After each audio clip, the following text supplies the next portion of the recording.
You stand up with one clear mission: go to the kitchen and get the thing. You know exactly what the thing is. You walk in full of purpose, and the very second you cross into the kitchen, your mind goes completely, perfectly blank.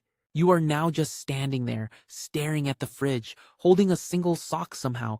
Why are you here? Nobody knows. It is not your age. It is not your phone frying your brain. This happens to everyone at every age, constantly.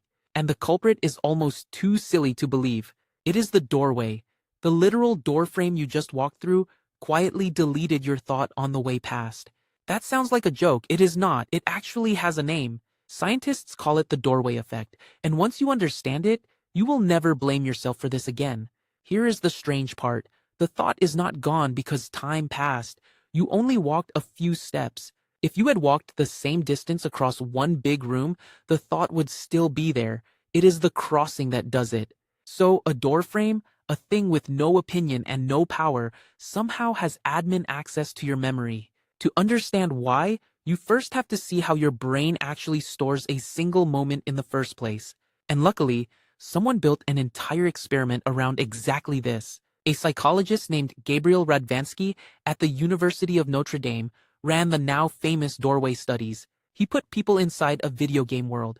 Pick up an object from one table, carry it, and set it down on another table. Sometimes the second table was in the same room. Sometimes you had to walk through a doorway to reach it. The distance was identical, but people who walked through a doorway were 2 to 3 times more likely to forget what they were carrying. Same steps, same time. The only difference was a virtual doorframe, and that alone was enough to wipe the slate. Now you might think, sure, but that is just a video game.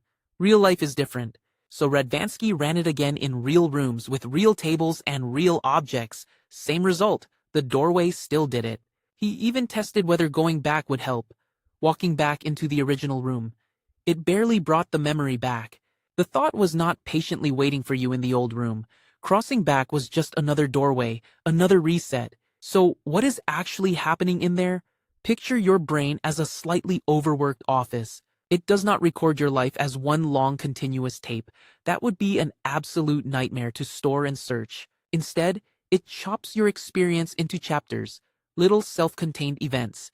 This moment, then the next, then the next. And psychologists have a name for this chopping too. A researcher named Jeffrey Sachs studies what he calls event segmentation. Your brain constantly slices the day into separate events. Each event gets its own little mental folder. Everything you need for right now goes inside that one folder. What you are doing, what you are holding, what you came for, all neatly stored in the folder for this room, this moment. And then you reach a doorway. To your brain, a doorway is not just a gap in a wall. It is a giant flashing sign that says, "New event starting now." So it does the tidy thing. It closes the old folder, files it away, and opens a crisp new empty one for the new room.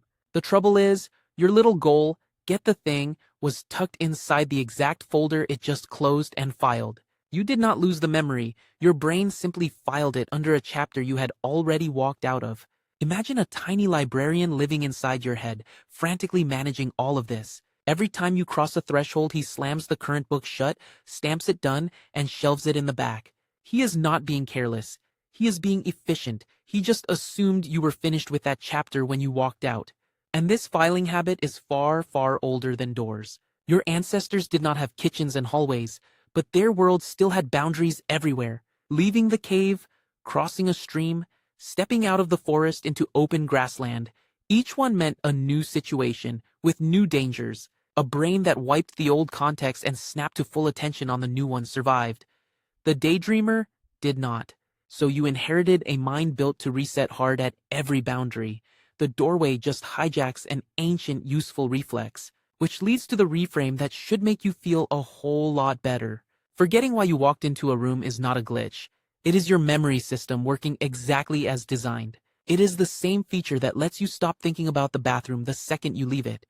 You would not want that running all day. A brain that never closed any folders would be buried alive in every thought it ever had. The filing is the whole point. The doorway effect is just that brilliant filing system being a little too eager at the worst possible moment. It is not your memory failing. It is your memory succeeding just on the wrong thing. You are not getting old. You are not broken. You are running a very good system that occasionally files your sock plans by mistake. And honestly, knowing that is half the relief. The other half is learning to outsmart the little librarian. Now, to be fair to the science, the story has a recent twist. For a while, doorways were treated as pure memory villains. Cross one, lose a thought. Simple as that. But newer work from Radvansky's lab found that event boundaries are not always bad for memory. Sometimes, the information you notice right at the boundary, right as you cross, actually gets remembered better, not worse.